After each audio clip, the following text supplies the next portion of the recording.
কি সুন্দর লাভি তোমার, কি সুন্দর পাচা, ওই পাচা দেখে মনে হয় লাগাইতে ইচ্ছা হয়। উড়ি উড়ি উড়ি উড়ি বলেন কি?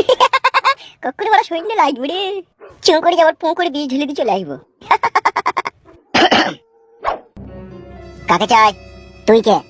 তুই কে বল সেটা আগে বল, আমি কে পরে জানবি। তুই কে বল? তোর বড় সাহস তো কমলো, তোমরা এইটুকু নেংটির বাল তুই আমাকে তুই করিস। এখন কেউ নেই এখানে, এখন আসতে পারিস তো। এই বাল, তুই কার সাথে কি কথা বলছিস জানিস তো? তুই বলা কে আমার জানার কোনো প্রয়োজন নাই, ঠিক আছে? তুই কিসের লেগে এসেছিস সেটা বল। আমি এমএলএ বিকাশ দত্তের সাথে দেখা করতে এসেছি। ও নেই কখন? কোথায় গিয়েছে? ও ছেলে হয়েছে আবার বইয়ের বাড়ি গিয়েছে। কি হলো, এটা আবার হাসার কি আছে? পারেও পড়া এমএলএ বিকাশ দত্ত সাহেব বুড়ো বয়সেও ছেলে লিখছে। দেখলে হবে বন্ধু, খরচা আছে 1280 টাকা দিয়ে জাপানি তেল মারে ও ডান্ডায়। তাই নাকি? এখন এখান থেকে যাও, পরে আসবা। পরে আসার জন্য তো আমি এখানে আসিনি, আমি এমএলএ বিকাশ দত্ত সাহেবের সাথে কাজ করার জন্য এসেছি। তোমার নাম কি? আমার নাম হচ্ছে ছত্রপতি শিবাজি। মুকু মাঙের তেনা কপালি ছোড়া, তোর নাম যদি হয় ছত্রপতি শিবাজি, তাহলে আমাদের নাম কি হওয়া উচিত ছিল বে? তুই জানিস না তুই কার সাথে কথা বলছিস? তাই নাকি? সোনার চান পিতলা গুগু। তাহলে আমি 72টা খুনের আসামি বে। বোকাচোদা, আমাদের গায়ে এমন এমন লোক আছে তাদের পুলিশ চুল কাটাকেও টেনে ছিঁড়তে পারবে না বে, আর তুই নিজেকে 72টা খুনি আসামি দাবি করিস? তার মানে তুই কি বলতে চাইছিস আমি মার্ডার করিনি? কি করে জানবো? আমি তো তোর মার্ডার করা দেখিনি, আর তুই মিথ্যা বলছিস কি সত্যি বলছিস সেটা তুই জানিস? আমি বড় তোর সাথে এখানে ঝগড়া করতে আসিনি, আমি এমএলএ বিকাশ দত্ত সাহেবের সাথে দেখা করতে এসেছি। এই লাউড়া মুকু, এমএলএ সাহেবের সাথে দেখা করতে এসেছিস, সে যখন আসবে তখন দেখা করবি, ঠিক আছে? এখন এই গাছটা লাগিয়ে বস গাবানা, জ্বালাই না আমাকে। বেশ ঠিক আছে, এমএলএ বিকাশ দত্ত সাহেব আসুক, আমাকে এত বড় অপমান করার মজা তোকে বুঝাবো। শালা বৈদ্যুর বাচ্চা কেন, এখন আবল তাবল মার দেবো, চিনিস তো আমাকে? তুই এমএলএ সাহেবের সাথে কাজ করিস, আমিও তো কাজ করতে এসেছি, তুই এরকম করছিস কেন? তোমার দাদা হয়ে গেছি নাকি? তোকে আমি বললাম বোকাচোদা আমি দাদা হয়ে গেছি, তোকে বললাম। বেশ ঠিক আছে, এমএলএ সাহেব আসুক, তারপর আমি বলছি সব কথা। সে যখন আসবে তখন বলবি যা এখান থেকে যাও, গাছতলায় বস গে যা। আমিও দেখে নেবো, তোকে দেখবি। তুই একে ভালো ছিঁড়তে পারবি না বে আমার। সে সময় এলেই দেখা যাবে। বাল মুখে এমএলএ বিকাশ দত্ত সাহেব বাল ছাড় লোকের জড়ো করেছি। শালা বৈদ্যুর একে বাল ছিঁড়ার ক্ষমতা নাই, বুঝে আমি 72টা মার্ডার করেছি। ছি, শালা রাকাল বাকালের সাথে বকি মাথাটা যন্ত্রণা ধরে গেল বড়া। একটা সিরিডন ট্যাবলেট খাইলি।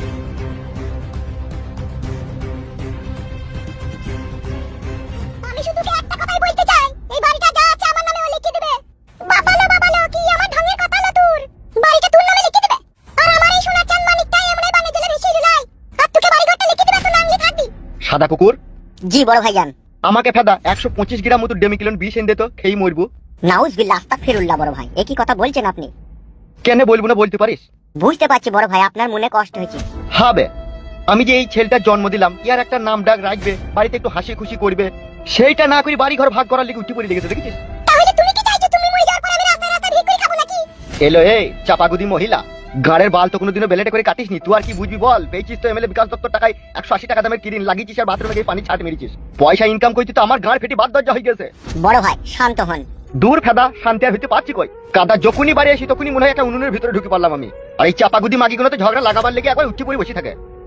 তাই না বটে বৌদি? বড় ভাই এখন বেঁচে আছে, আর এখন বাড়ি ঘর ভাগ করার লিগা তো তাড়াহুড়ো কিসে তোমার? তুমি তো পাবাই ভাগ। তুমি আমাদের মাঝে কথা বলছো কিসের লাগি? তুমি যত নষ্ট করে খাজা। এই দেখ মারা, এখন সব শালাকে বাদ দিয়ে বেরি শালাকে ধর। বেরি শালা মারাইতেছ তুমি, আর মাথাটা কচকচ করে চিবিয়ে খেয়েছো। আমি বড় ভাইয়ের মাথাটা চিবিয়ে খেয়েছি? কি করে বলছো এরকম কথা তুমি? গুলের ভাবি? আমি কারো ভাবি হইতে পারবো না, ভাবি হওয়ার লোক নালা ডেমন আছে দেখা তোদের। হ্যালো গাইস, দিবি না? এসব কি হচ্ছে কি রে পাকান বেগম?